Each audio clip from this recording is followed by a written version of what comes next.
Internet, good morning. My name is Magnitude, aka Steve, and welcome to another Digimon ReArise Digimon guide slash references slash analysis of certain Digimon. Now, I had a poll yesterday, and it was Wargreymon versus Machinedramon, and then I realized I have a team that's more conducive to use Machinedramon right now.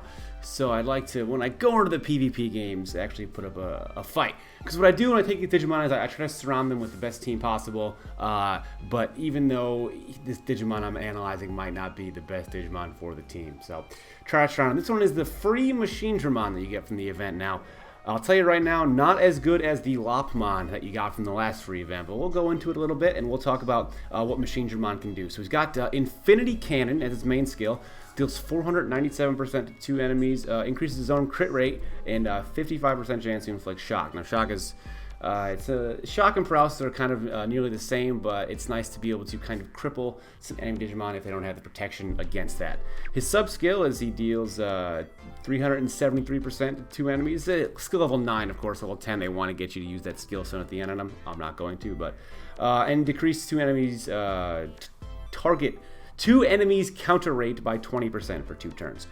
So on the surface, and then his passive skill is it decreases all enemy targets block rate by 40%. I think the best thing about Machinedramon is probably his passive skill, and that's not even all that great. I'm not a big fan of any passive skills that increase or decrease block rate or counter rate by any percent, because those are just percent chances anyway, and you could have, 99% block rate, but if the enemy hits and you don't trigger that block, then that was for nothing. So I'm not a big fan of that. I'm not a big fan of pretty much those two. We go with stats. He's got middling HP at 5,500. That's even with his protection. We're still trying to get that plug-in maximum, but at max he'd be at about 6,000 HP. His power is at about, it's at an okay range. It's a little around where Vitramon was.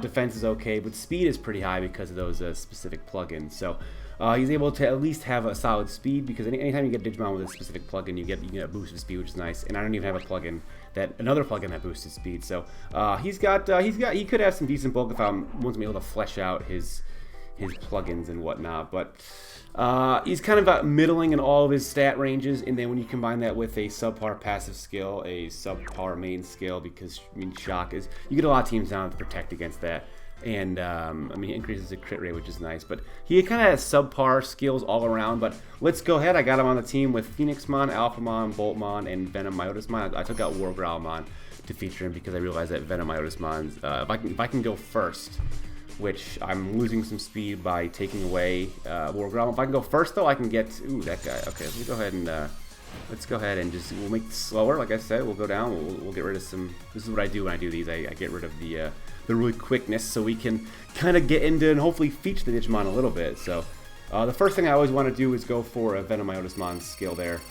I am still outspeeding, which is nice. So now everything on my team gets a 40% boost, except for Phoenixmon, because he's now Brave. Next thing I always like to do, so I have like a certain order of how I like to go through my turns if I don't see an old Forge Digimon, but we're gonna try to feature, Machinedramon here.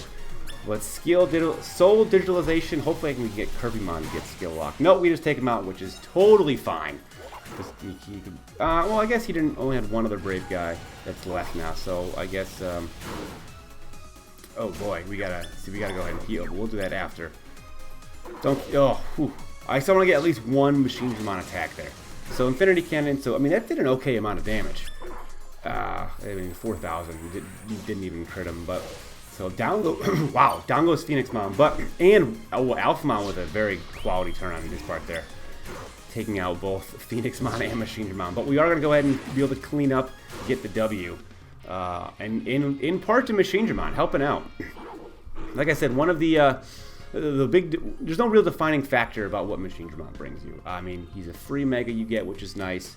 Once you can max out his plugins, he's better, but he still falls in that range of just middling for all the stats. He's gonna max out at what, 6,000 HP? That's okay. Yeah, his attack is around, maybe it'll peak at around 4,000. That's okay. You have things that are better, things that are worse. His defense is around, it's probably gonna peak at around 1,400. That's just okay. especially in the. I mean, he just all he does is affect his own, crit rates and enemy block rates. So it's not like he really has all this, effect on what the other team does. So that's the first time I've seen Valkyremon at all. Actually, I'm actually pretty excited about that. And he's got a team designed to utilize. He's got mostly. You know what? We're gonna go ahead and go to VenomMyotismon first because he may die. I have Phoenixmon for healing, but that's a lot of damage. Alright, actually I'm curious. My next move is based purely on how this next move plays out. If VenomMyotismon does not die, okay, we're gonna go and heal up. And then you know what, we're just gonna go with some Machinedramon stuff. I wanna feature Machinedramon a little bit. The result of these games is kind of less important. Oh my god. It's kind of not as important as showcasing what they do. So let's go ahead and hit him with an Infinity Cannon. Down goes those two, but we still got soul digitalization from his Alphamon coming in, which is happening right there. And down goes, down goes Machinedramon. But I think I'm still able to, yeah, see, Alphamon's so good. And he's going to go ahead and follow up with a Pursuit. He's error status, but yeah, all he had left was an attack that can hit one thing. I got 3 Mons left. This should be easy peasy. I know I'll be squeezing some lemons there too, because it's, easy peasy lemon squeezy, baby. Okay, so Machinedramon so far contributing to 2 wins. Let's see if we can have Machinedramon contribute to a 3rd win. Let's keep going. I'm disappointed because Machinedramon is one of my favorite Digimon. I wasn't able to get him in the step-up ladder way back when the Dark Masters first came out. But I also didn't play as much, so I bet you if I played more, I might have cared more. But then I also got to remember that Machinedramon is a free unit. You get him for absolutely free. Okay, so here we have Ulforce Veedramon, so my strategy is going to change a little bit. He's only got a level 2 skill, so I should be good in living everything. But I don't have World Growlmon to boost one of my Mon's HP, so he might, in fact, just clean up and take out something of mine. Okay, here we go. Big money. No, don't follow up. Don't follow up. Not. Oh, you know what? He followed up on. That's fine. He followed up on not VenomMyotismon, who just was so close to death there. So that's okay. But I mean, Alphamon is really good. And Alphamon, being a rookie, even ends as a rookie with the plugins that it gets, it's really good, and it's disappointing that Machinedramon is not as good because Machinedramon is a Dark Master and a Mega, but you can't, you gotta take the good with the bad. So he's got Machine. I didn't even notice Machinedramon because I was so worked up about my Machinedramon died, so I did not get at all involved in this. But I was so worked up about the Ulforce Veedramon that I didn't even realize or didn't even pay any attention to his. He had Machinedramon. This is gonna come down to towards the end here. This is gonna be pretty good. I like these kind of games that kind of come down to the wire when I have a, when I'm recording them. So I think I'm actually gonna be able to win this one. Oh, level 10. Oh, okay, yep. Yeah, that's the dream there.